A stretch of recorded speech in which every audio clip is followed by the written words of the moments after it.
le micro est toujours. Comme ça, on entend mieux. Не, оно даже есть, потому что оно разные, высокие, например, низкие, оно потом уходит, приходит. Куда уходит? Ну, во время киртана. Куда уходит? Не знаю, ну, когда слышишь в уши, так оно то дальше, то ближе. Дальше куда? Ну, не знаю.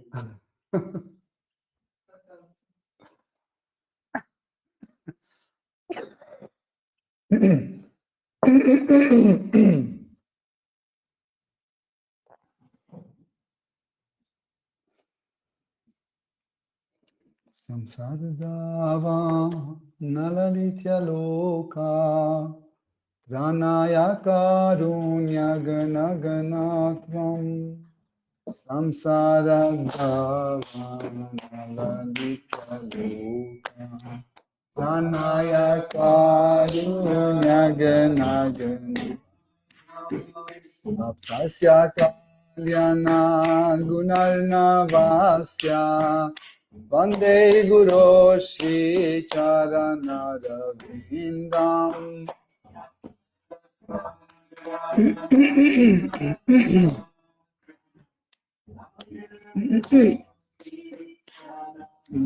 Vindam Mahaprabhu Kirtananvicha Gita Vaditramadyan Manasora Sena Mahaprabhu Kirtananvicha Gita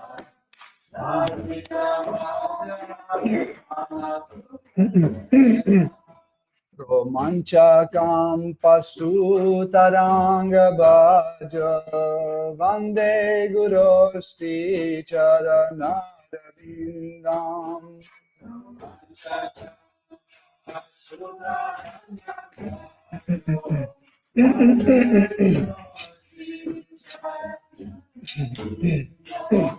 Vande Guru Shri Charanarvindam Vande Guru Shri Charanarvindam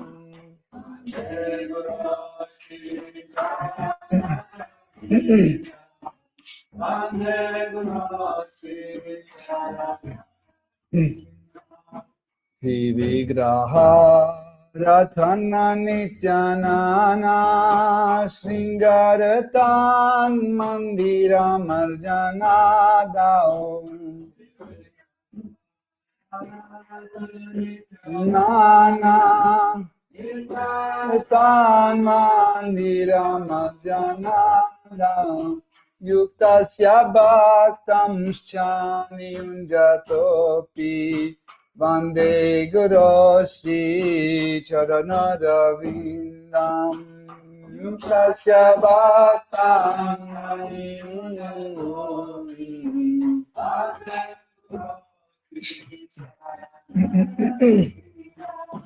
Chaturveda Shri Bhagavat Prasada Svadvana Triptan Hari Bhakta Sankhan Chaturveda Shri Bhagavat Prasada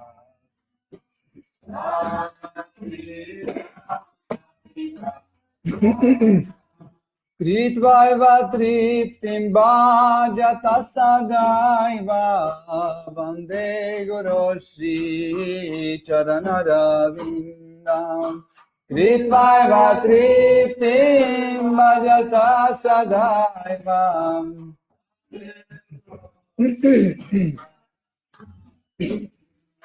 Vande Guru Shri Charanarvindam Vande Guru Shri Charanarvindam Vande Guru Shri Charanarvindam Vande Guru Shri Charanarvindam Shiratika Matavayora Para Mathurya Lila Gunarupanam Nam Kamathavayora Para Mathurya Lila Gunarupanam Pratikshanasvadanalolupasya Vande Guru Shri Charanarvindam.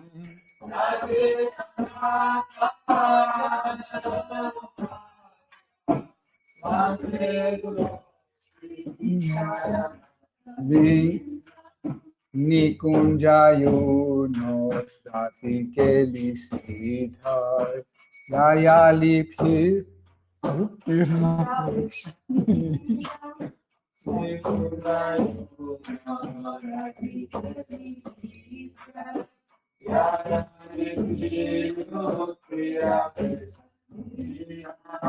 Tatrati Dakshat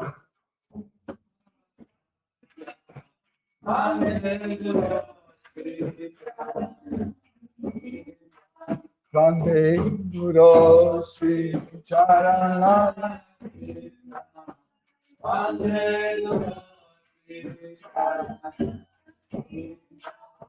Sakshatadit Vena Samastra Shastra Tastatha Vyata Eva Sadhi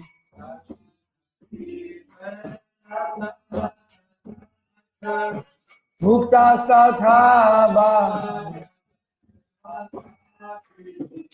Kintu Praporya Priya Devatas Vande Guru Shri Charanarvindam.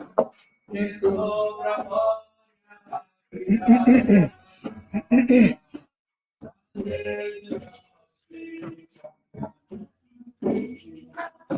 Yasya Prasadat Bhagavat Prasado Yasya Prasadan Magati Kutopi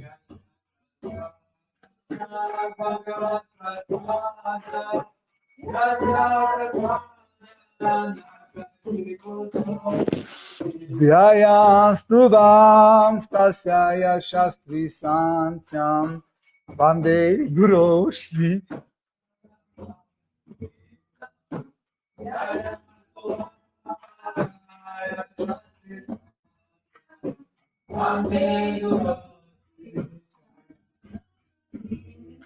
Vande Guru Shri Charanarvindam Vande Guru Shri Vindam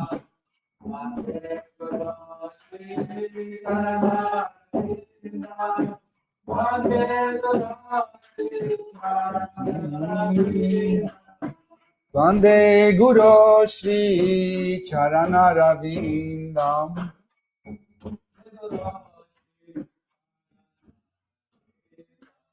Nama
Hare Krishna Krishna Krishna Hare Rama Hare Rama Rama Rama Hare Jaya Radha Madhava Kunja Bihari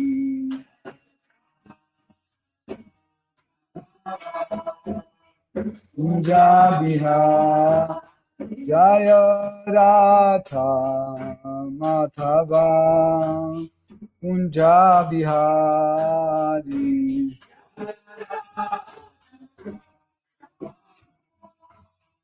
Kunja Bihari Gopi Jana Balapa Girivaradhari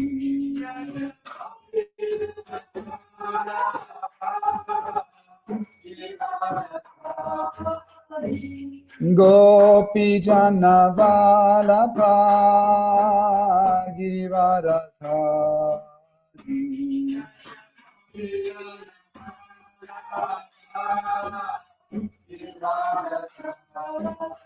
Yashodanandana Vraja Jana Ranjana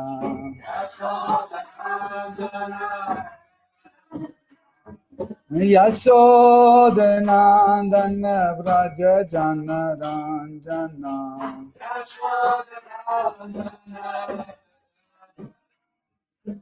Yamuna Tira Vanachari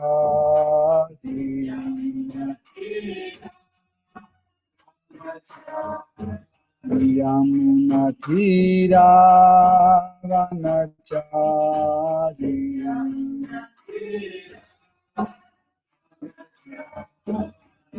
Jaya Ratha Madhava Kunja Bihari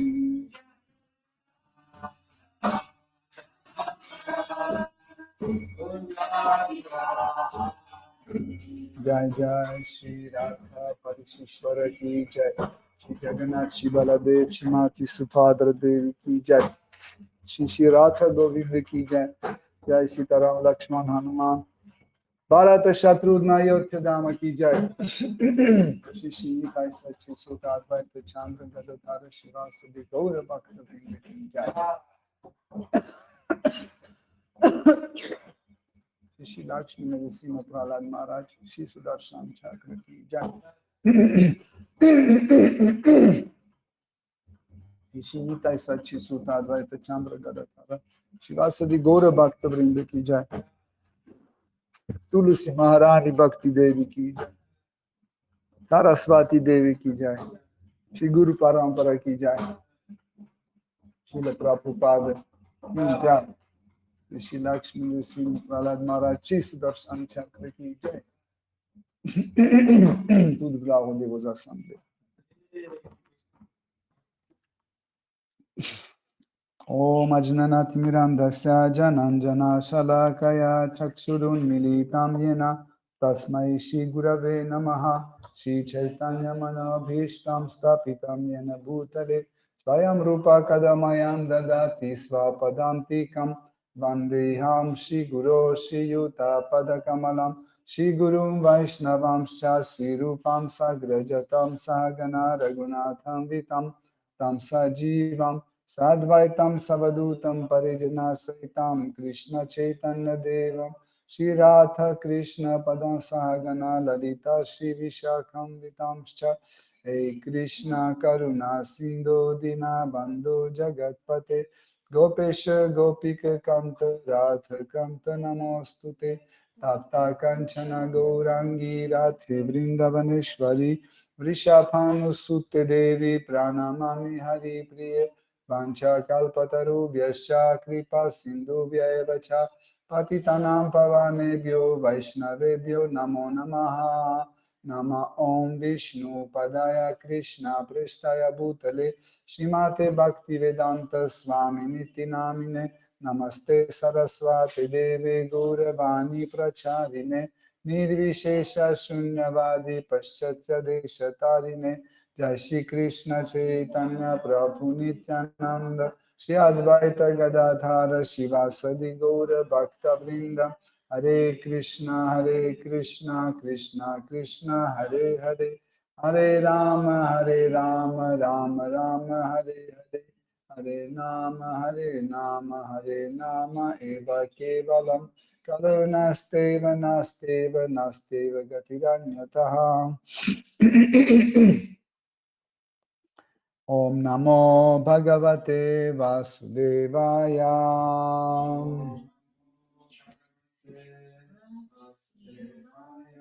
Om Namo Bhagavate Vasudevaya.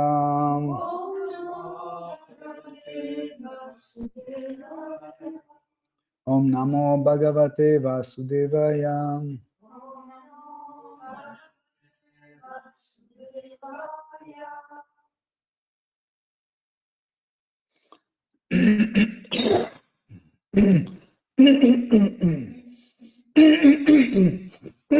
Hare Krishna, chers dévots, nous étudions Srimad Bhagavatam, 5e chant, 11e chapitre, à partir de verset 1. Brahmana uvacha ako vida vada vadan vadasa atho nati vidam varishtha na surayohi vyavaharam enam tatva vamar shena sahamananti. Traduction.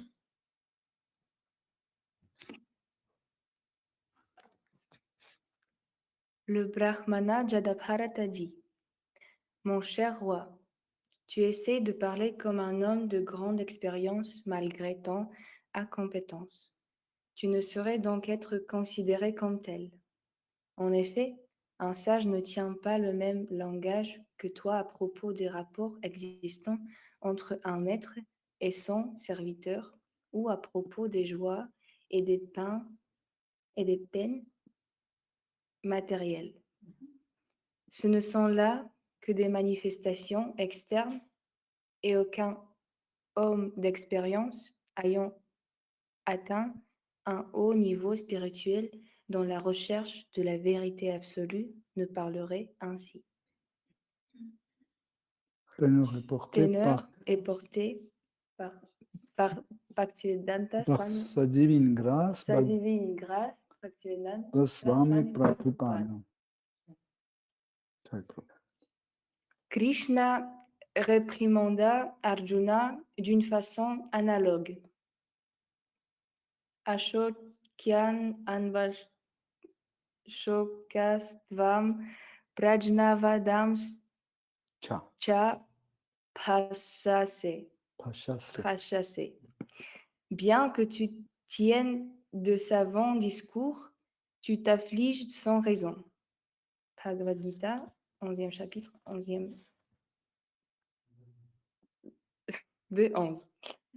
De la même manière, la plupart des gens essayent de parler comme s'ils étaient des conseillers avisés, alors qu'ils ne détiennent en réalité aucune connaissance spirituelle. Ils ne valent donc guère mieux que des enfants incultes disant toutes sortes de bêtises. Et il n'est pas question d'accorder la moindre importance à leurs paroles. C'est auprès de Krishna ou de son dévot qu'il faut acquérir la connaissance. Si nous parlons et nous appuyons sur cette base, c'est-à-dire sur le savoir spirituel, alors nos paroles ont de la valeur. À l'heure actuelle, le monde entier est peuplé de sots. La Bhagavad Gita les qualifiait des mudhas. Ils essaient de diriger l'humanité, mais parce qu'ils ne possèdent aucun savoir spirituel, ils plongent dans le monde dans une situation chaotique. Pour échapper à cette condition misérable, il faut devenir conscient de Krishna et être instruit par une personne de valeur comme Jadabharata, Shri Krishna ou Kapiladeva. C'est là le seul moyen de résoudre les problèmes de l'existence matérielle. Merci.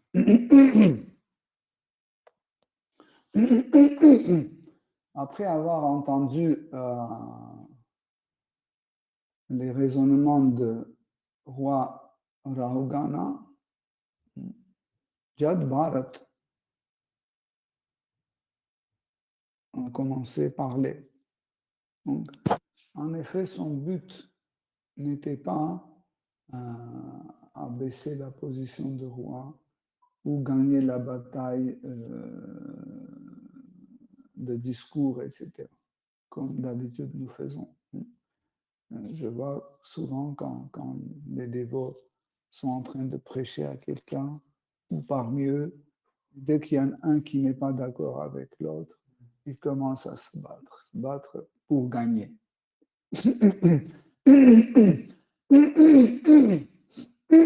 Ça, c'est dangereux.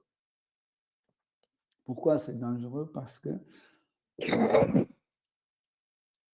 ce désir d'être gagnant, en fait, augmente la passion en nous, le Rajaguna, et on s'attache à la position de gagnante et le mental devient très excité. Et nous oublions quel est notre but. Et nous utilisons tous les moyens pour gagner cette bataille avec Krishna, pour gagner cette bataille de discours. Et nous ne comprenons pas que en agissant ainsi, nous pouvons tout simplement blesser quelqu'un ou offenser quelqu'un. Ça, c'est important à comprendre pour nous parce que notre but, c'est transmettre la conscience Krishna à quelqu'un. Par exemple, quand on distribue les livres ou on fait le harinam dans la rue, on danse, on chante, notre but, c'est pas se faire plaisir ou gagner beaucoup d'argent, etc. Notre but, c'est apporter la parole de Krishna à quelqu'un. Faire de telle sorte pour qu'encore une personne dans ce monde soit attirée par la qualité de Krishna, par sa beauté, par sa richesse, par sa renommée, etc. etc. Okay?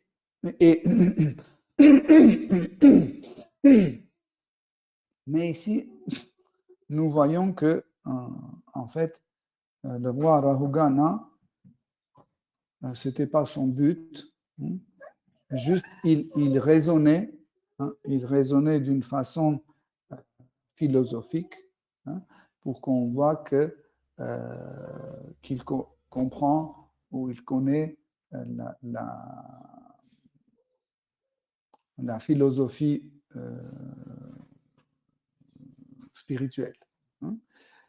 En réalité, comme nous disons dans les versets précédents, ça ne veut pas dire que le roi Rahugana était quelqu'un, pas malhonnête, mais quelqu'un hypocrite. Il montrait qu'il regrette de blesser Jad Bharat, ou il regrette de ne pas se tenir à l'auteur, etc. En même temps, il avait des bonnes intentions, mais en même temps, il avait déjà les attitudes développées dans sa vie. Vous savez, quand on vient dans la conscience de Krishna, chacun vient d'une position. Par exemple, quelqu'un vient d'une famille riche. Une autre personne vient dans la conscience Krishna après avoir fait ses études à l'université. Un autre vient dans la conscience Krishna quand il a déjà 80 ans, avec une expérience de la vie assez riche, etc. Une autre personne vient dans la conscience Krishna qui n'est même pas majeur, il a 16 ans ou 14 ans. Vous voyez, chacun vient d'une plateforme différente dans la conscience Krishna. Et c'est normal que nous agissions encore selon nos attitudes. Parce que nous n'avons pas encore acquis une réalisation spirituelle assez profonde. Donc, et pour cela, le processus d'anartha-nivritti, de la libération de mauvaises qualités, de mauvaises attitudes, n'est pas encore arrivé. Qu'est-ce que ça veut dire? C'est qu'on va continuer se comporter comme on faisait avant venir dans la conscience Krishna. Par exemple, on ne connaît pas encore qu'après le prasad, il faut rincer la bouche et laver les mains, par exemple. Et nous arrivons et on commence à distribuer le prasad. Et les dévots disent, est-ce que tu as lavé tes mains? On dit oui. Est-ce que tu as rincé la bouche? Non, pourquoi? Mais je suis déjà en train de distribuer. Vous voyez? Est-ce que quand on dit, est-ce que je peux distribuer le prasad, on veut dire que je suis déjà qualifié.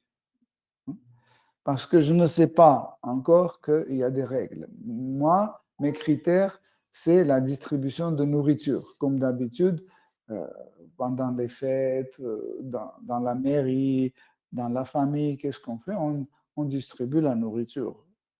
Qu'est-ce qu'il y a de compliqué? Mais car on n'est pas encore qualifié dans la conscience Krishna, nous pouvons commettre ces erreurs. Vous comprenez? Et le roi Rahugana n'était pas encore une personne réalisée, mais il savait qu'il faut dire ceci, il faut dire cela, que selon les règles de Karma Kanda, selon les règles de la religion, il faut dire ça, il faut se comporter comme ça, etc.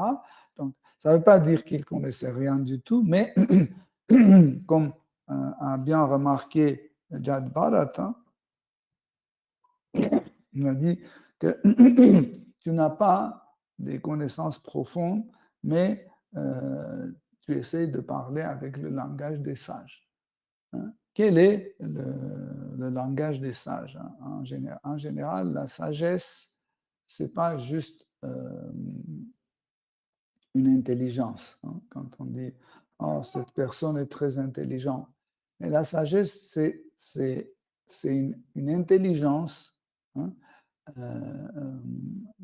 vérifiée pendant des années, des années, des années. Vous comprenez? C'est ce qu'on appelle la sagesse. Ça veut dire, vous savez que, par exemple, mentir, c'est mauvais. Mentir, c'est mauvais, ok, mais quelqu'un peut dire mentir, c'est mauvais parce que les parents lui ont appris que mentir, c'est mauvais. Et il ne ment pas. Une autre ne ment pas parce qu'il sait que pour les mensonges, il peut être interpellé par la police ou autre. Vous voyez? Et une autre personne ne ment pas parce qu'il a, je ne sais pas, 90 ans, et pendant ces 90 ans, il a compris que chaque fois quand il a menti, il avait des mauvaises surprises. Ça c'est la sagesse. Donc, et ici, Jad Bharat lui adressant sa parole, dit que tu parles de paroles des sages, mais tu ne les as pas vues, en fait, selon tu n'as pas vérifié. Est-ce que vraiment, dans toutes les circonstances, c'est vrai, en fait. Mais, donc, autrement dit, tu es un néophyte, mais tu parles avec un langage des sages. Aussi, il a le droit de dire, Jad Bharata, pourquoi? Parce que normalement, nous agissons à la hauteur de nos réalisations. Par exemple, si j'amène à Sacha ce qui était prévu pour Jad Bharat, une assiette de nourriture qui était prévue pour Jad Bharat, et je vais lui donner, il aura du mal à manger ça. Peut-être c'est le reste des repas des autres membres de la famille ou c'est quelque chose qui a déjà fermenté, etc. Donc, on dit ça, c'est l'assiette qui était prévue pour Jad Bharat. Consciemment, pour en fait progresser dans la conscience Krishna et dire je vais essayer de prendre une demi-cuillère comme ça, il va manger, il dit ça va. Ouais. Donc, nous ne devons pas imiter quelqu'un qui est réalisé. Donc, on doit agir à la hauteur de nos réalisations. Autre chose, nous pouvons parler de ce que nous n'avons pas encore réalisé, mais il faut toujours citer la source. Par exemple, je dis que Krishna dit dans la Bhagavad Gita que celui qui pense en moi, au moment de mourir, il va vivre avec moi. Je ne l'ai pas encore réalisé, donc je ne peux pas dire ça comme ça, comme quelque chose qui est une réalisation en moi.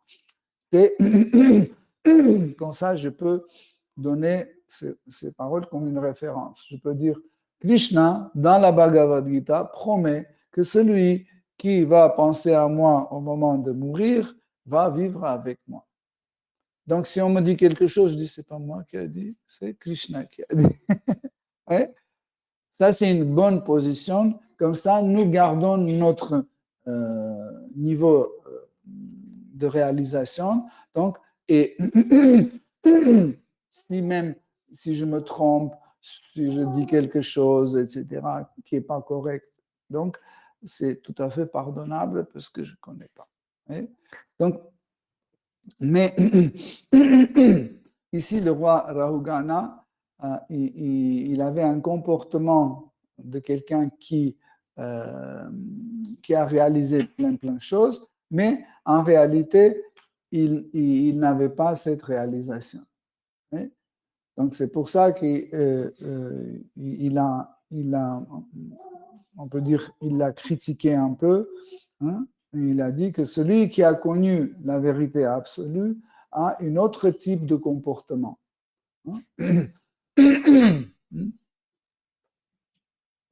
Par exemple, vous avez compris et vous avez réalisé que les 4 principes régulateurs sont importants dans la vie et cela nous aide à diminuer une grande partie de nos péchés. Okay? Si vous avez réalisé ça, on ne peut pas vous voir en train de manger les saucisses ou en train de fumer. Pourquoi? Parce que celui qui l'a réalisé, il ne va pas faire ça. Mais si vous avez réalisé, on ne verra pas ça. Hein.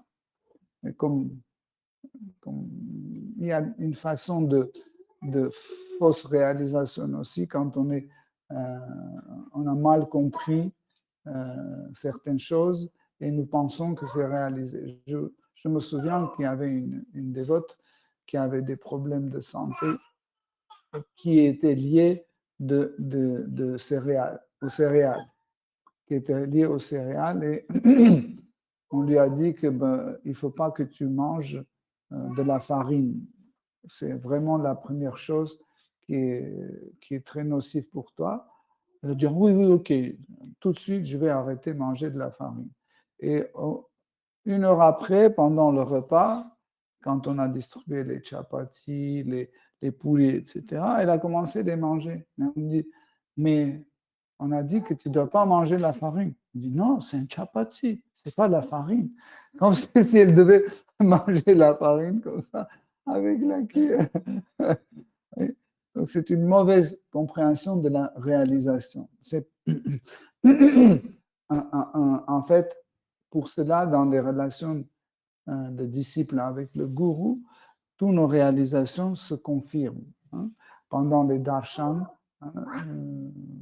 les dévots souvent posent des questions pour voir est-ce que ce qu'ils ont compris, c'est correct. Hein? Ce qu'ils ont réalisé, c'est correct. C'est comme ça. Hein? en fait, la réalisation, c'est quand la chose devient réelle. Hein? Ça veut dire vous avez déjà l'appliqué déjà. Okay? C'est pour ça qu'on dit jnana, hein, la connaissance devient vijnana.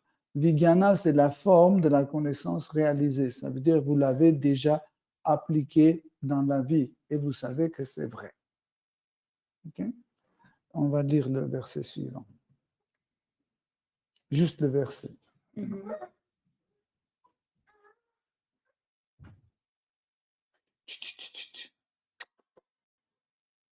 Mon cher roi, les propos relatifs au rapport entre maître et serviteur, roi et sujet, etc., ne concernent que les activités matérielles.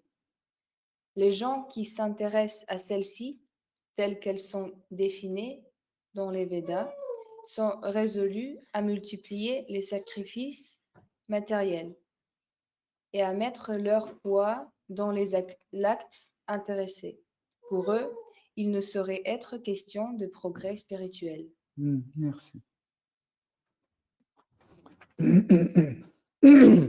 Encore une fois, dans cette histoire, on revient sur le sujet de différence entre la dévotion et la religion.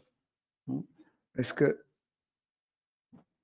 je dirais 90% des gens pensent que la dévotion et la religion, c'est la même chose. C'est pas la même chose, mais un dévot hein, qui est sur la voie de pure bhakti, de Kevala Bhakti ou d'Ananya Bhakti, où il n'y a aucun mélange dans sa pratique, etc. Donc, il ne voit plus, il ne voit plus la religion comme une partie de sa dévotion. Okay? Si un dévot continue à faire certaines pratiques religieuses, certains rites religieux, cela est pour but d'aider les autres, au moins devenir religieux. Par exemple, le roi Yudhishthir, pur dévot de Krishna. On ne peut pas trouver plus pur que Yudhishthir. Et du coup, on le voit qu'il fait des rites védiques, les rituels religieux, etc. Et la question, pourquoi il le fait? S'il sait que ça n'a rien à voir avec la dévotion, parce que la dévotion, c'est autre chose, et pourtant il le fait, c'est parce que, donc, dans la société, il y a un chaos. Ce chaos vient de l'influence de trois gunas d'énergie matérielle où chaque personne a une fausse identification de soi, soit au niveau de son corps, soit à sa position sociale. Okay? Donc, pour régulariser en fait leur vie, amener à une harmonie, Krishna a fait la religion, ce qu'on appelle Varna Shrama Dharma. Il a donné ça, et en fait, quand les gens suivent Varna Shrama Dharma, donc la société devient régulée. Donc la société fonctionne comme une société harmonieuse. Okay? Donc, et après, les Vaishnavas montrent, les vraiment Vaishnavas, les purs dévots, montrent en fait que la religion ne doit pas se mélanger dans leur dévotion. Comment ils le font? En servant Krishna. Quand un pur dévot sert Krishna, donc il fait ça pas souvent, pas toujours plutôt, d'une façon religieuse. Vous connaissez plein de cas où, pour servir Krishna, pour lui faire plaisir, en fait, un dévot peut ignorer les règles et prescriptions, hein. Même à arriver à faire une offense au Seigneur suprême même, hein. Vous vous souvenez de l'histoire quand Sri Chaitanya Mahaprabhu, il chantait et dansait avec les autres à la maison. Donc, et quand le kirtan était fini, il était tellement fatigué qu'il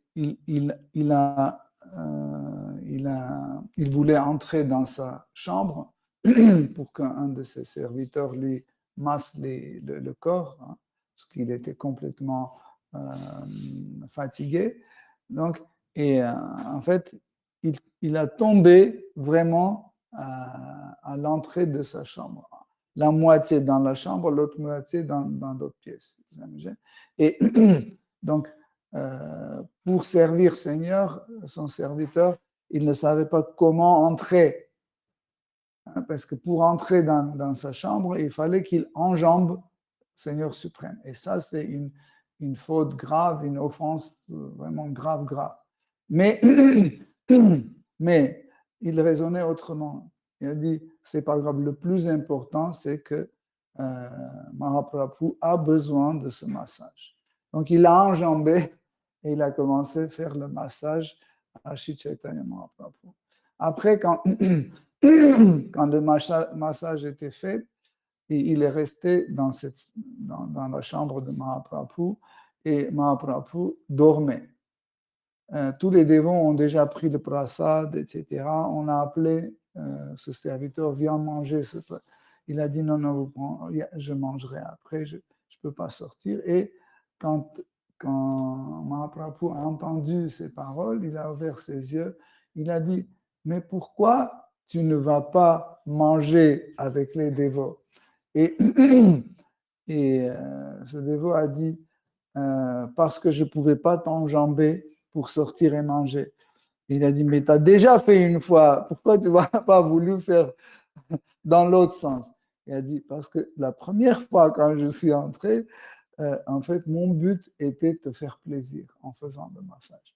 Mais pour sortir, c'était plus pour toi, c'était pour moi, pour ne pas avoir faim pour manger. Donc, je ne veux pas.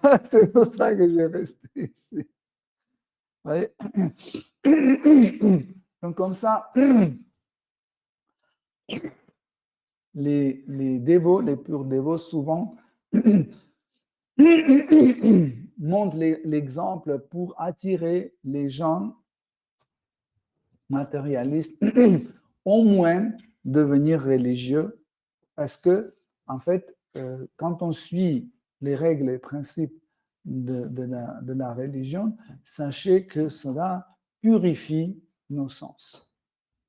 Donc, ce n'est pas quelque chose inutile comme on peut penser, c'est bien utile parce que tout cela purifie nos sens. Mais j'attire votre attention sur une petite nuance, hein. Donc, on dit bhakti, sadhana bhakti, c'est quand on suit les règles et prescriptions de la dévotion. Mais il y a aussi les règles et prescriptions de la religion. Ce n'est pas les mêmes. C'est deux choses différentes. Ce n'est pas les mêmes. Et les dévots font souvent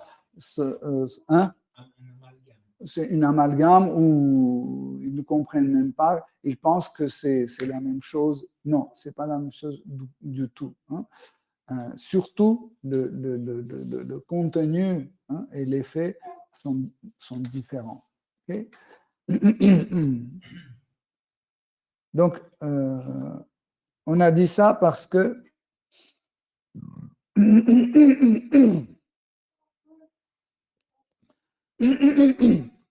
les gens comme le roi Rahugana pensaient que en faisant en suivant les rituels ou les règles de la religion, ils peuvent avoir une illumination de la connaissance spirituelle. Donc, tout cela, en fait, ce que nous avons dit, il a dit à roi Rahugana. Donc, pour que le roi Rahugana puisse avaler tout ça, digérer tout ça, il faut absolument, ou il fallait absolument qu'il surmonte sa position sociale. Hein? Le verset suivant. Verset 3. Tout comme on réalise naturellement le caractère illusoire et immatériel d'un songe, chacun finit par prendre conscience de la nature dérisoire du bonheur matériel accessible en cette vie ou au cours de la suivante, que ce soit sur cette planète ou sur une autre plus élevée. Lorsqu'on atteint ce niveau de compréhension, les Védas, qui constituent pourtant une excellente source de savoir, ne suffisent pas pour obtenir une connaissance directe de la vérité. Merci. Donc, vous voyez, en fait, ici, Jad Bharat, il continue le discours qu'on menait tout à l'heure, mais il dit que quand une âme veut vraiment atteindre l'absolu, hein, vraiment comprendre et réaliser l'absolu, juste la connaissance des Védas n'est pas suffisant. Là aussi, j'attire votre attention sur quelque chose d'important. La connaissance védique et la connaissance vaishnava, ce n'est pas la même chose. Okay? Parce que la connaissance védique comprend aussi Hare Krishna. La connaissance védique comprend aussi, par exemple, la psychologie ou l'astrologie, l'art de la guerre, la médecine, Ayurveda, etc., etc. Ça, c'est une partie de la connaissance védique. Mais ne pensez pas que Ayurveda, c'est une partie de la connaissance Vaishnava. La connaissance Vaishnava ou la science de Bhakti est différente de la connaissance brahmanique ou védique. Ce n'est pas la même chose. Hein. J'ai remarqué souvent les dévots veulent présenter, en fait, ils parlent de leur pratique, etc. Et quand la personne à qui on prêche pose la question, est-ce que d'où vient cette connaissance? Qu'est-ce que c'est comme connaissance? Et nous disons, ça c'est la connaissance védique. Non, ce n'est pas la connaissance védique. Hein.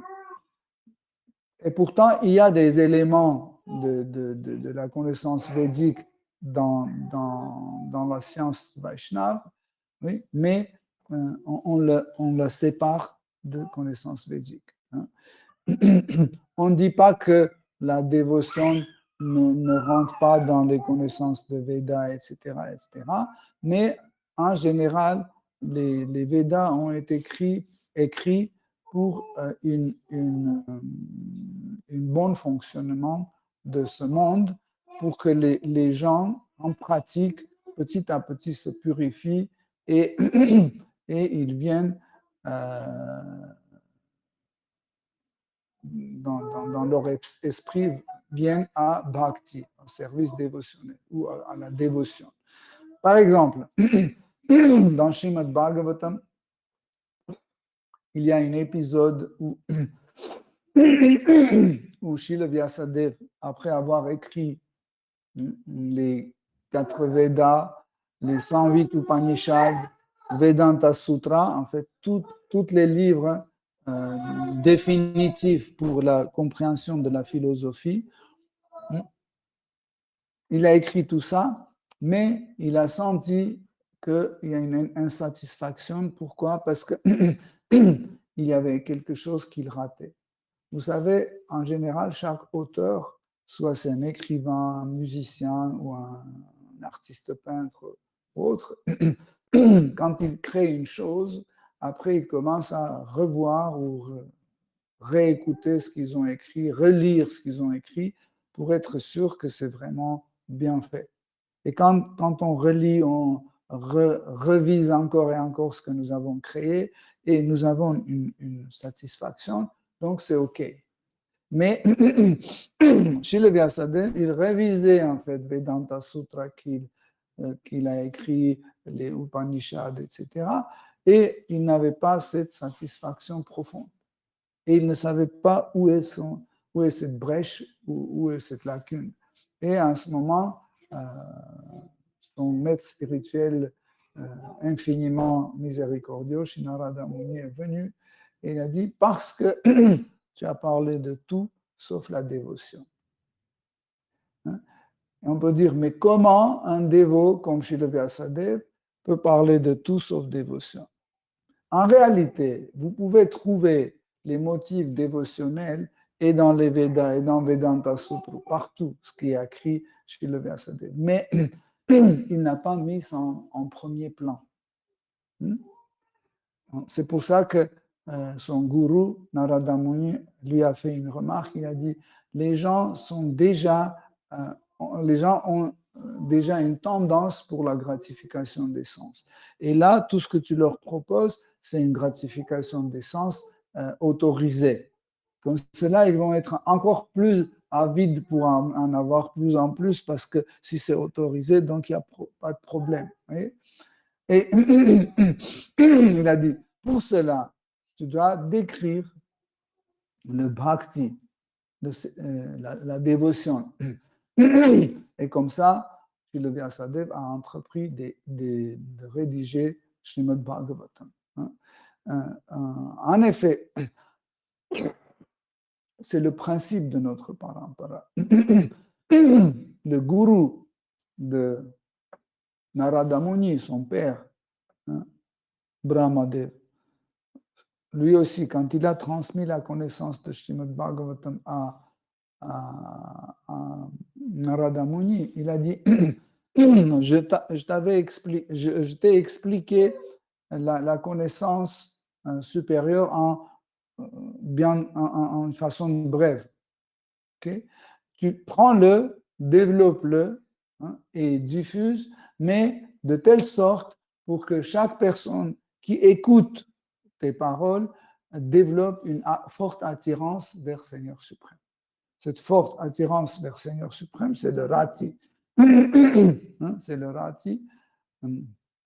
Et ce rati, en fait, qui allume, en fait, le processus profond de la dévotion. Okay? C'est pas que Brahma dit une chose, Narada dit une chose et Vyasadeva dit une autre chose. Okay? Et ici, on voit que Jad Bharata, il dit la même chose. Il a dit, même si on admet que tu connais la connaissance védique, même si on admet que tu fais tes devoirs de Varnashrama Dharma, ça ne veut pas dire que tu as compris qu'est-ce que c'est la vérité absolue. Okay? On va dire le verset suivant. Verset 4. Tant que le mental demeure contaminé par les trois gunas, la vertu, la passion et l'ignorance, on peut le comparer à un éléphant en liberté qui échappait à tout contrôle. Il ne fait que prolonger la suggestion de l'être d'instinct aux actes vertus et impies accomplis par les différents sens. Ce dernier doit alors rester dans l'univers matériel pour connaître les joies et les souffrances résultant de ces actes intéressés.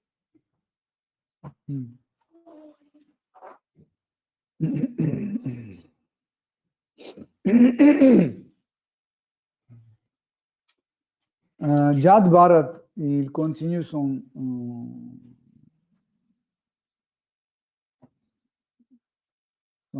association avec le roi Rahugana. En fait, pourquoi on dit une association? Parce que le roi Rahugana continue à faire ce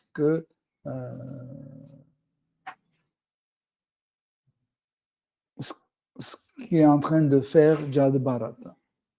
C'est quoi qui est en train de faire Jad Bharata? Il analyse en fait la connaissance de Bhakti. Petit à petit, à l'aide de Jad Bharata, petit à petit, il s'approche à la connaissance de Bhakti.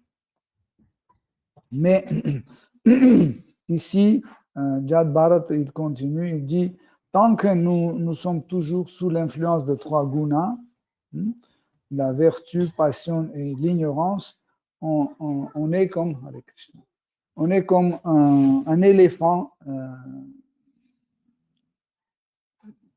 sauvage ou enragé que personne ne le maîtrise. C'est important. C'est que quand nous-mêmes, en fait, on est sous l'influence de ces trois gunas, nos actes deviennent nocifs pour nous-mêmes. Et pas seulement c'est nocif pour nous-mêmes, c'est nocif aussi pour les autres.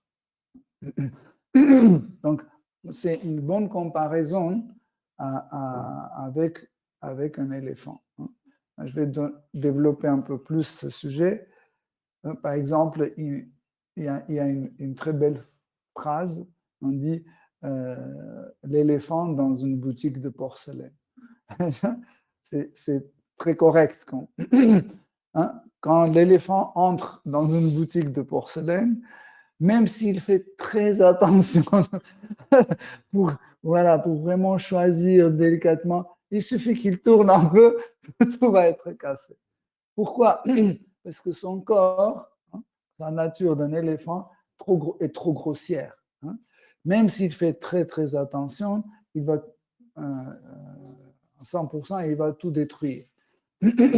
Et en fait, nous, quand on est sous l'influence de trois gunas, on devient comme un éléphant dans une boutique de porcelaine. Pourquoi? Parce que les trois gunas nous rendent aussi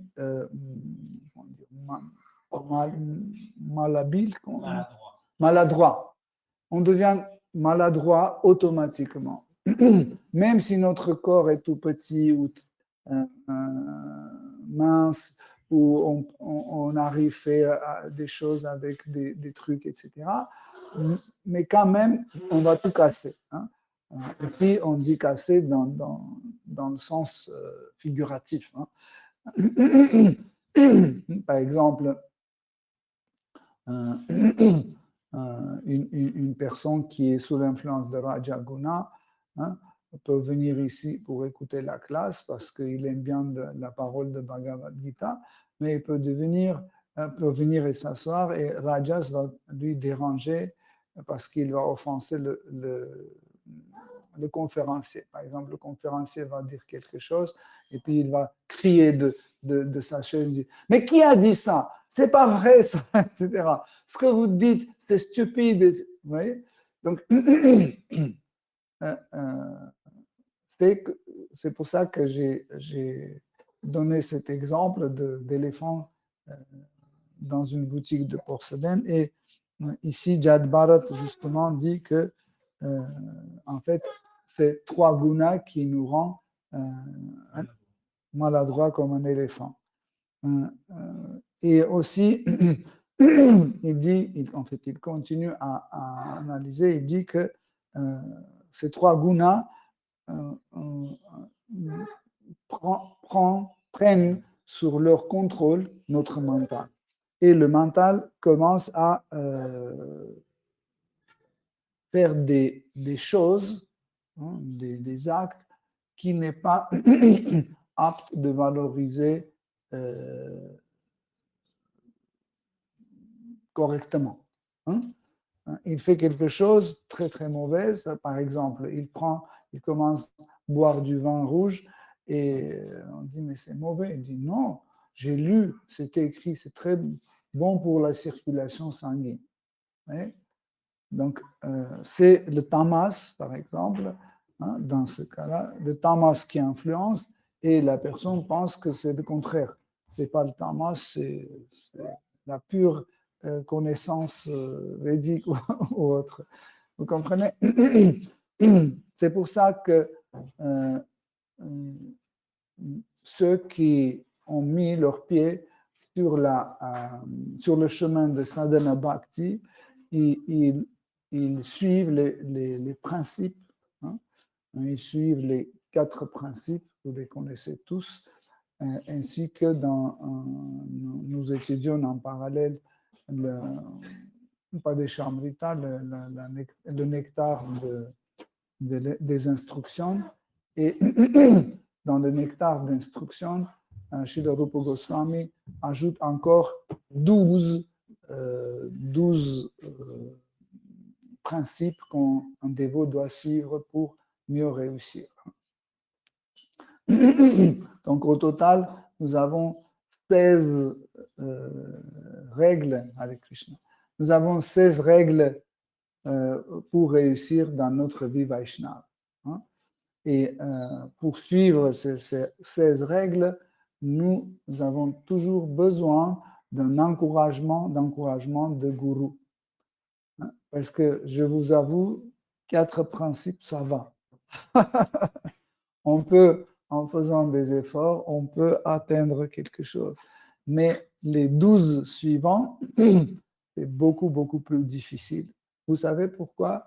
Parce que de ce qu'on renonce dans les 4 principes, ce sont des choses qu'on est attaché, hein, attaché fort même, mais pas à tel point que les attachements que nous avons dans les 12 autres principes à suivre pour un dévot. Hein. Donc, tu peux dire le verset suivant. Verset 5. En proie au désir d'accomplir des actes vertueux et impies, le mental est naturellement sujet aux effets de la concupiscence et de la colère. C'est ainsi qu'il est attiré par la satisfaction de sens matériels. En d'autres termes, ce sont la vertu, la passion et l'ignorance qui dirigent le mental. Il existe 11 sens et 5 éléments matériels grossiers. Or, parmi ces 16 éléments, c'est le mental qui prime. Il fait donc renaître l'âme d'instinct dans différentes sortes de corps, parmi les devas, les êtres humains, les animaux et les oiseaux. Selon qu'il se situe à un niveau bas ou élevé, il se verra octroyer un corps matériel d'une qualité équivalente. Ici, le Jadbharata attire l'attention de Varaugana sur un phénomène de désir. Il dit que, en fait, le mental est complètement pris par les désirs. Sûrement, vous avez vu ce genre d'épisode à la télé ou sur l'Internet, quand les hyènes, quand les hyènes, ils entourent un lion. Quand il n'y a pas d'hyène, où il y a juste une ou deux, le lion reste un lion. Très content, etc. Mais quand il y a une trentaine de hyènes ou cinquantaine d'hyènes, il devient comme ça. Il n'est plus un lion. Parce qu'il y en a trop. Et elles peuvent le manger. Parce que c'est le nombre, en fait. C'est le nombre qui compte. Une seule hyène ne va pas se mettre en conflit avec un lion. Elle commence à oser juste à partir quand elles sont 5, 6, 10, etc. De la même façon, quand nous avons un désir qui engloutit notre mental, en général, pourquoi le mental tout de suite accepte les désirs? Parce que le mental, il est notre serviteur. Il exécute les ordres. Il ne choisit pas pour nous. Juste, il accepte ou il rejette, mais il ne choisit pas. C'est qui choisit? C'est l'intellect qui choisit. Okay? Et en fait, quand on a un désir, okay, le mental peut aussi ralentir un peu ou consulter encore plus l'intelligence pour plus longtemps, plus détaillé, etc. Mais imaginez quand il y a beaucoup de désirs, beaucoup de désirs, et le mental commence à être excité, et l'excitation de mental, c'est perte de sa fonction. Le mental arrête de fonctionner. Quand il y a le mot stupide ou stupéfié, etc., en fait, c'est que quand il ne fonctionne plus, il est fini, il arrête sa fonction, il ne fonctionne plus. Pourquoi? Parce qu'il y a trop de désirs et il n'arrive pas les rejeter ou les exécuter. Okay? Pour cela, le dévot, durant toute sa pratique, essaye de contrôler ses sens. Donc, vous savez, l'hiérarchie des sens, Krishna donne dans la Bhagavad Gita. Il y a les 5 sens grossiers, au-dessus de l'action, 5 sens de l'action, au-dessus, c'est 5 sens d'information, après il y a le mental, intellect et l'ego. Okay? Et la conscience qui anime tout ça. Okay? Et en fait, les désirs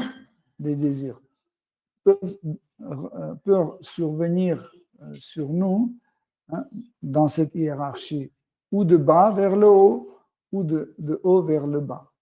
Et au milieu se trouve le mental. C'est pour ça que le mental se trouve au milieu pour pouvoir en fait appliquer ou résoudre ces désirs qui viennent du haut ou qui viennent du bas.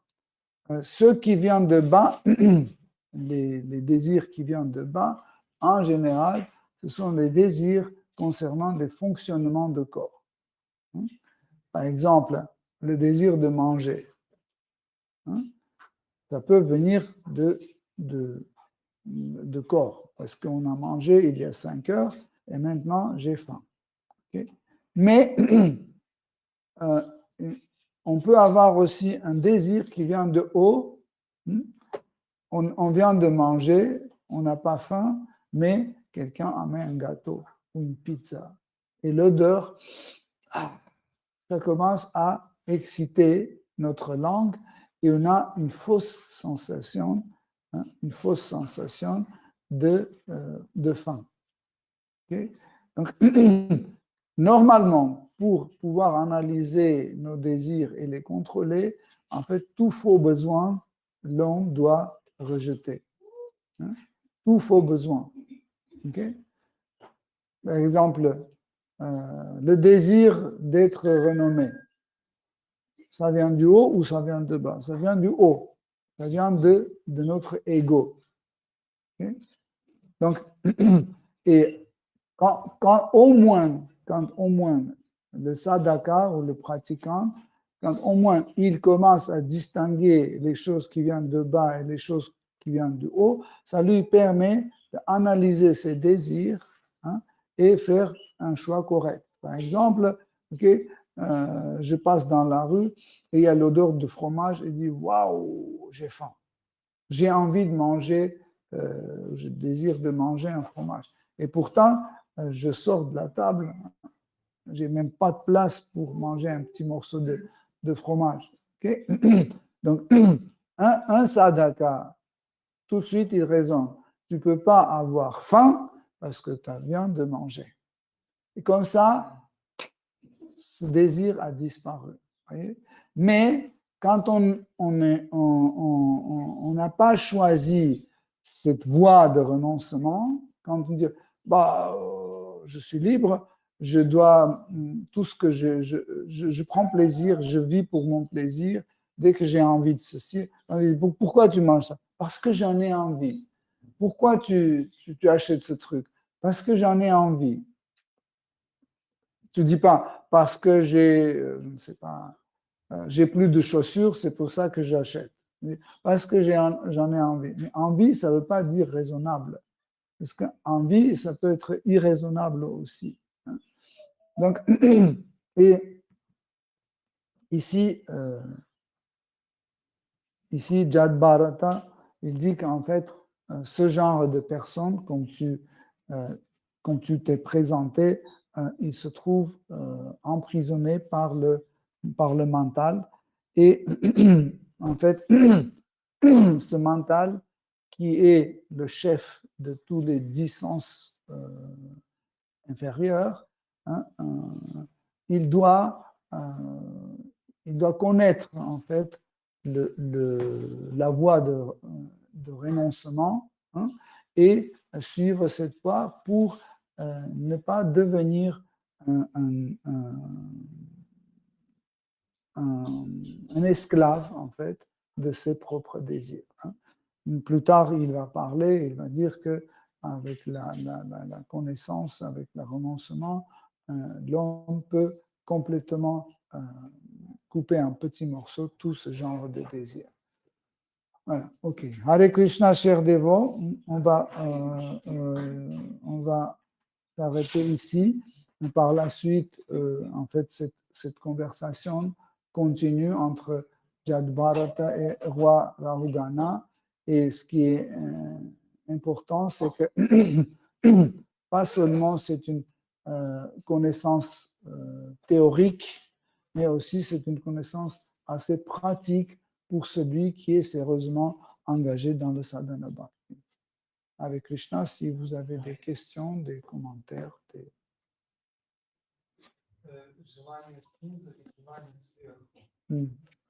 Désir d'au-dessus et désir d'en dessous. C'est où le bas, le haut?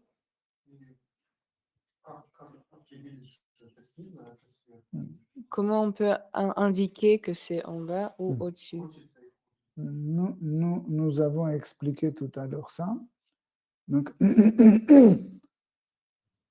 il y a les 5 sens d'action. Les mains, les jambes, l'appareil buccal, les génitaux et l'anus. Okay? Donc, ces 5 sens, ils agissent seulement quand il y a un ordre qui vient du mental. Si par exemple mon mental dit va chercher de l'eau, je me lève, je commence à marcher, je prends l'eau et je bois. Ça veut dire ils exécutent ceux qui trouvent sous la direction du mental. Okay? Donc ils se trouvent plus bas. Ensuite, il y a les 5 sens d'information. Okay? Les yeux, le nez, les oreilles, la langue, etc. Ils se trouvent aussi en dessous du mental. Okay? Глаза, нос, уши, рот находятся ниже, чем ум, под контролем ума. То есть, если желание сводить с ума, это выше. Да. Понял? Харе Кришна. Ага.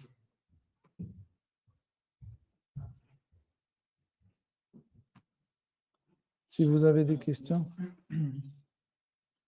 Il y a souvent ce point qui revient que du coup Jad Bharat mentionne inévitablement l'homme arrive à conclure que les plaisirs matériels n'ont pas de finalité, etc. Et en fait, c'est toujours un peu flou parce que d'un côté, on sait que la vie spirituelle ne peut pas commencer par elle-même, même hors bhakti, c'est-à-dire même les éléments de réalisation impersonnelle. Dès qu'il s'agit de la vie spirituelle, il faut un élément spirituel soit inséré. Il y a un système de miséricorde. Mais en même temps, qu'arrive-t-il à celui qui arrive à ce dégoût? Est-ce qu'il est juste un bon récepteur de la connaissance spirituelle ou juste il erre? Tu as dit dégoût par rapport à la vie matérielle? Ce qu'il disait, c'est qu'à un moment donné, il y a la conclusion. Si je sais pas, si je mange quelque chose de mauvais, et après je mange une banane, elle est mauvaise. Je prends un gâteau, c'est mauvais. Tout ce que je mange, c'est mauvais. Au bout d'un moment, je ne veux plus manger. Mais tant que je n'ai pas reçu la vie spirituelle, je suis où? Dans les limbes, entre guillemets. Je flotte où?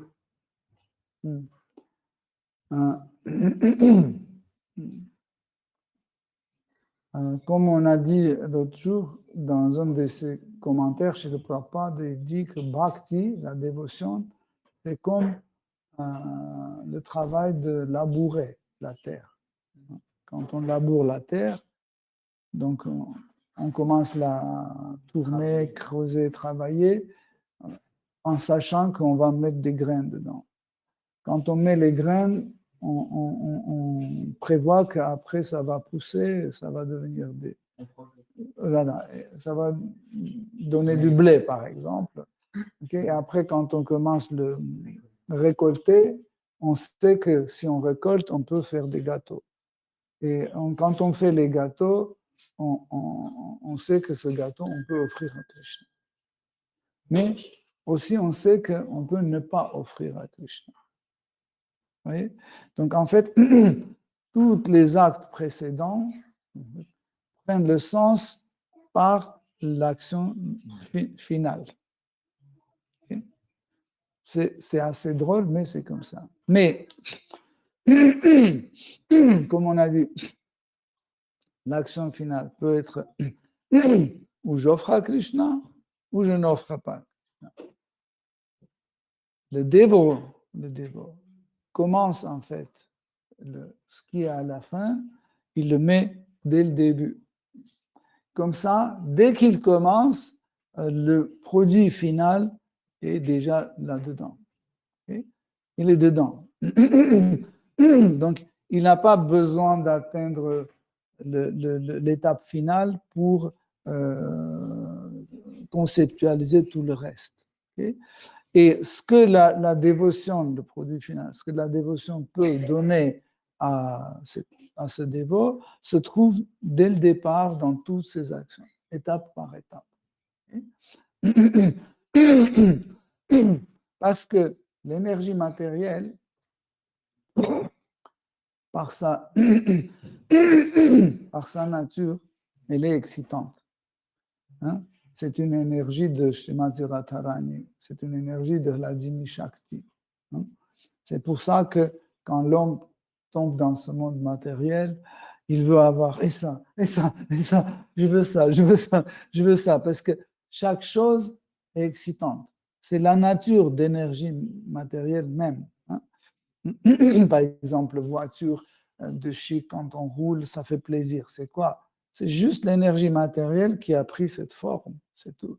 Ou un tableau de Degas ou de Renoir, on regarde, waouh, c'est quoi? C'est la même terre qui a fait la voiture, mais la même terre maintenant a pris la forme d'un tableau de Renoir. Okay. Cette table, ce dictaphone et moi, C'est les mêmes éléments.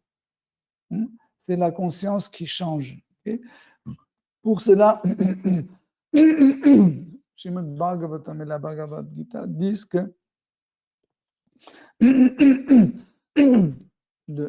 ainsi que des livres qui parlent de la dévotion d'une façon beaucoup plus profonde, disent que nous devons canaliser correctement en fait, nos désirs et nos actes. C'est pour ça que dans la formulation de Bhakti, Rupa Goswami dit la phrase Anukulena Krishna Anushilanam. Anukulena, c'est pour le plaisir de Krishna. Anukulinam Krishna Anushilanam. Donc, pour le plaisir de Krishna. Ça, c'est important. Pour le plaisir de... Par exemple, je offre à Krishna les pommes. Okay? Après, je le prends, je commence à les manger. C'est tellement bon. Et j'oublie qui est Krishna, ce qui est le bhakti, etc. Je suis tellement concentré à mon propre plaisir parce que la langue devient excitée. Quand j'oublie Krishna, la langue tout de suite devient excitée. Je me concentre sur ce goût et j'oublie complètement Krishna. Okay? Donc, une partie de sadhana bhakti, si vous vous souvenez, on disait toujours que la partie la plus forte de sadhana bhakti, c'est le travail de la conscience. Quand j'ai ce goût dans ma bouche, c'est réel et ça commence à me prendre complètement. Mais, je dois dire, c'est très bon parce que Krishna l'a mangé. Okay? Comme ça, j'ai pris, je sors vainqueur de cette situation où ça devait devenir ou la gratification des sens ou ça pouvait devenir le service dévotionnel. Vous voyez? Oh, Krishna est super. Krishna dit, je suis le goût de l'eau. Donc, s'il n'y avait pas d'eau dans cette pomme, je ne sentirais jamais le goût. Et plein d'autres choses. Ça, c'est une partie de la prédication qu'on doit faire à nous-mêmes, parce qu'on est censé de faire la prédication toujours aux autres. Nous pensons que on lit la Bhagavad Gita, Srimad Bhagavatam, pour prêcher toujours aux autres. Mais on oublie que la première personne à qui on doit prêcher, c'est nous. Tu veux prendre ça, tu dis non, ne prends pas ça. Tu veux ça, et non, c'est pas bien ça. C'est pour ça qu'en fait, le renoncement, le renoncement est indispensable parce que dans la pratique de renoncement, nous sommes obligés, pour appliquer le renoncement, on est obligé de prêcher à nous-mêmes. Si on ne prêche pas à nous-mêmes, nous ne pouvons pas pratiquer le renoncement. Impossible.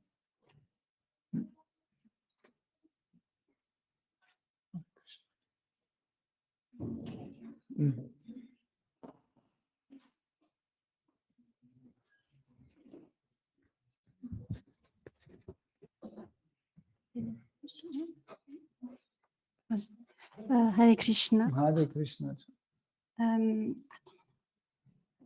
C'était pour ce que vous avez parlé la semaine dernière sur le Vilaja Shakti, l'énergie qui sépare le monde matériel et spirituel. Et je me demandais, lorsque par exemple, un pur dévot, quand il arrive à se débarrasser des gunas, donc de l'énergie matérielle dans le monde matériel, est-ce que c'est cette énergie que Krishna lui donne ou est-ce que c'est autre chose? En fait, Viraja Shakti, l'énergie de division ou de séparation, on utilise souvent. Par exemple, quand tu fais un gâteau, tu fais une pâte et tu la divises en deux. Ça, tu utilises cette Shakti de division, de séparation. Ou par exemple, quand tu fais un devoir mathématique, 4 divisé en 2 égale 2. Ça aussi, c'est la même énergie qu'on utilise. Ou par exemple, quand on divise ce qui est bien de ce qui est mauvais. Ça aussi, c'est la même énergie. Oui, c'est l'énergie de la séparation. Mais aussi, l'énergie de la séparation intervient quand il y a la séparation de deux personnes, par exemple, et peut intervenir aussi. Par exemple, je vais vous raconter une histoire intéressante. Donc, Viraja, elle existe sous sa forme tattvique, comme tattva, comme substantielle, et elle existe aussi comme la femme de Sri Krishna à Vrindavan. Elle habite dans la forêt de Vrindavan. Elle a 7 fils de Krishna. Elle vit un peu en cachette, en retraite par rapport aux autres. Elle ne se mélange pas avec les gopis, avec les autres, etc. Et Krishna, comme père de ces 7 fils et comme le mari de cette femme, Viraja, va de temps en temps là-bas. Et une fois, il est allé, et parce que ses fils n'étaient pas là, ils étaient dans la forêt, Krishna a dansé la danse Rasa Lila, la danse Rasa, plutôt, la danse Rasa avec Viraja. Et immédiatement, cette nouvelle est arrivée jusqu'à Srimati Radharani. En fait, les choses se répandent dans le monde spirituel plus rapidement que par Internet dans le monde matériel. C'est les abeilles, le vent qui transmet tout ça. L'information est diffusée tout de suite. Et tout de suite, c'est arrivé que, tu sais que Krishna danse la danse Rasa avec Viraja. Et les gopis, tout de suite, en manifestant le mana, la colère de la jalousie, c'est une chose qui est très propre aux gopis. Et ils prennent des bâtons, des trucs, des pierres pour aller et détruire et en fait, punir Krishna et Viraja. Et quand Krishna entend que les gopis s'approchent de loin parce qu'elles font beaucoup de bruit, Krishna il disparaît. Et Viraja, au dernier moment, pour se sauver, elle prend la forme de la rivière. Elle commence à couler comme une rivière. En fait, d'ailleurs, cette rivière entre le monde matériel et spirituel est appelée Viraja. Et quand les gopis entrent dans le kunja, dans le bosquet de Viraja, elle voit ni Krishna ni Viraja, mais elle voit que Viraja est en train de couler comme une rivière. Donc, elle était très, très fâchée et elle se retourne dans son bosquet avec les gopis. Et Krishna, maintenant, voit les conséquences de son amusement, de son divertissement, et il cherche comment aller et arranger les relations avec Srimati Radharani. Souvent, pour arranger les situations entre Radha et Krishna, c'est où les copains de Krishna, les plus confidentiels, comme Subal ou comme Madhumangala, qui participent, ou une des gopis, comme Vishaka, qui est toujours entre les deux, entre Krishna et Radha. Quand c'est Krishna qui est fâché et touché très fort, elle prend la position de Krishna, du côté de Krishna. C'est quand c'est Radha qui est dans cette situation, elle prend des fois entre les deux. Et bien sûr, Krishna a eu les conseils d'aller et s'excuser devant Srimati Radharani. Et bien sûr, Krishna a prévu petit cadeau, etc., etc. Mais quand il est allé la voir, elle est sortie et elle était tellement fâchée qu'elle a tout rejeté, tout. Elle ne voulait même pas écouter. Elle n'a même pas laissé correctement ouvrir la bouche à Krishna. Et Krishna a vu que tous les efforts seront inutiles. Il s'est retourné et parti. Mais il est venu, pour assurer en fait la paix, il est venu voir Srimati Radharani avec le frère de Srimati Radharani, Sridham. Mais ça ne lui a pas sauvé la situation. Et quand Krishna est parti, parce qu'il a vu que rien n'est possible à corriger, Sridham a été très touché. Il a dit, comment tu oses parler de ce ton à Krishna? Il est le Seigneur suprême de nous tous. Il est le but de notre vie, etc., etc. Il a commencé à glorifier. Tu n'as pas le droit de le faire. Hein? Et tu te comportes comme un démon. Et Srimati Radharani, quand elle a entendu ça, elle dit, si tu me traites comme ça, toi, tu vas devenir un démon dans le monde matériel. Et Sridham, sans trop réfléchir, a dit, si c'est comme ça, je te maudis, si tu veux pas voir Krishna, tu l'acceptes pas, tu seras séparé de Krishna pendant 100 ans. C'est ce qui s'est passé. Pendant 100 ans, elle était séparée de Krishna. Et pareil, Sridham était né comme le démon Shankachuda dans le divertissement de Krishna. Voilà. Donc, ici, tu vois, en fait, la séparation était un peu initiée par Viraja.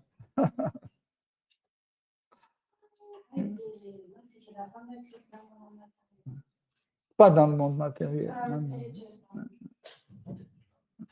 Mais sachez que sous sa forme substantielle, elle sépare des choses.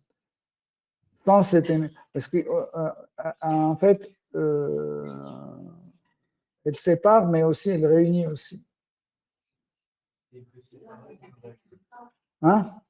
C'est comme Vidya et Avidya, comme Achintya. En fait, Achintya Shakti, c'est l'énergie qui nous permet de concevoir les choses, mais aussi elle empêche de concevoir des choses. Donc, pareil, Viraja, elle peut nous aider à séparer des choses et elle peut empêcher de séparer des choses.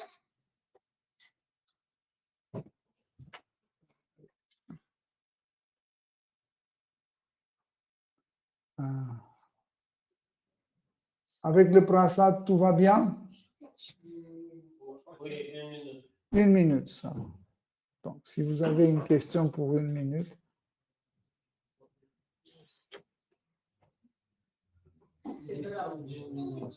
En fait, oui. Vas-y. Je ne sais pas si c'est très intéressant. L'ego spirituel, pardon. Oui, c'était au sujet de l'ego spirituel.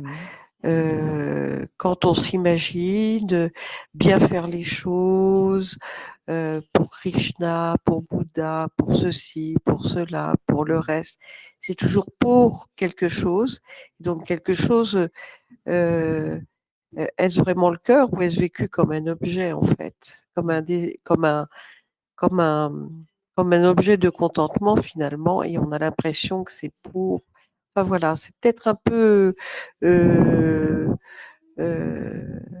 peut-être un peu complexe dans mon esprit la question. Je ne sais pas si elle est très claire. Oui. En fait, l'être vivant, une âme, et Seigneur suprême, hein, existent toujours. Ils ne peuvent pas exister l'un sans l'autre. Ils ne peuvent pas exister. L'un sans l'autre. Et nous pouvons acquérir beaucoup de connaissances sur l'absolu. Hein.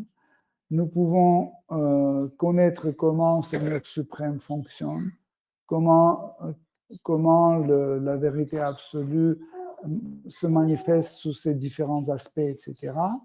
Mais ce n'est pas obligatoire qu'on a établi une relation avec lui. Oui, Ce n'est pas la même chose. Hein. Notre but, le but des bhaktas, c'est établir une relation avec lui. Vous voyez, comme par exemple un garçon et une fille, hein, ils peuvent être des collègues, ils peuvent toujours travailler ensemble, etc., etc.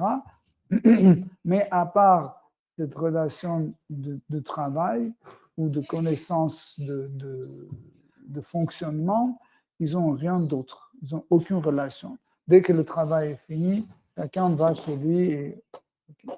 Mais des fois, c'est le contraire. Donc, ils ont le fonctionnement dans l'entreprise, quand chacun fait son truc, etc. Mais ils établissent une certaine relation. Donc, dès que le travail est fini, ils vont au cinéma, au café, je sais pas, ou à Disneyland. Non, ça, c'est des relations établies. Pareil, les bhaktas ne veulent pas juste connaître Seigneur suprême, connaître la vérité et être gentil, ne pas être mauvais. Ce n'est pas le but d'un bhakta. Le but d'un bhakta, c'est établir une relation personnelle avec Seigneur suprême, le servir et tout faire pour son plaisir, pour le satisfaire. Servir. Et pas dans l'autre sens. Oui, parce que même quand un bhakta essaie de connaître plus en plus sur la vérité absolue, il le fait seulement pour une seule but, pour renforcer son lien avec Seigneur suprême. C'est ça son but. Sinon, c'est inutile. Par exemple, connaître comment ce monde est créé, quels sont les éléments de la création, comment l'âme manifeste le corps, c'est absurde et inintéressant.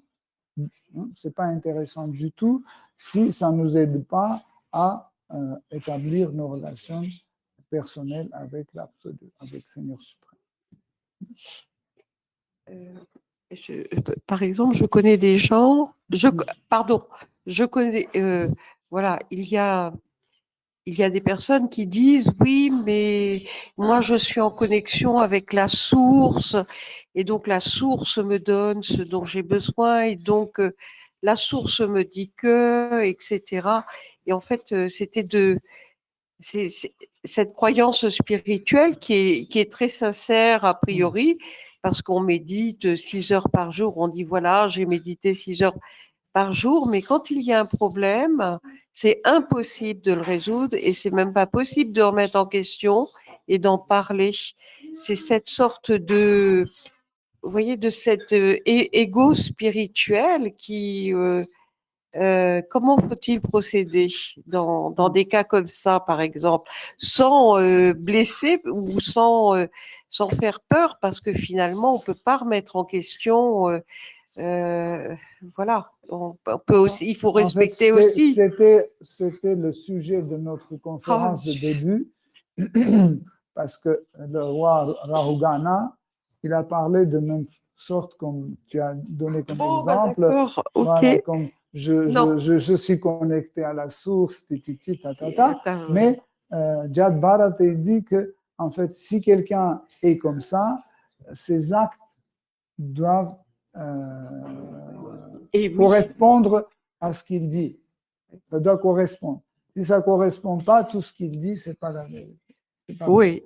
Voilà. Et c'est ce que vous évoquiez là aussi, c'est-à-dire servir et si on est connecté à l'absolu, etc., automatiquement, on manifeste le désir de le servir. Automatiquement. Comme par exemple, si vous prenez un verre avec une tisane chaude, cette connexion va réchauffer vos doigts automatiquement. Ah oui, ça, c'est pas mal. Ok, Merci. Shukdevo, Hare Krishna, merci pour votre Hare attention. Krishna. Shrimad Bhagavatam ki jai, Srila Prabhupada ki jai. Toute la Hollywood Assemblée. Krishna.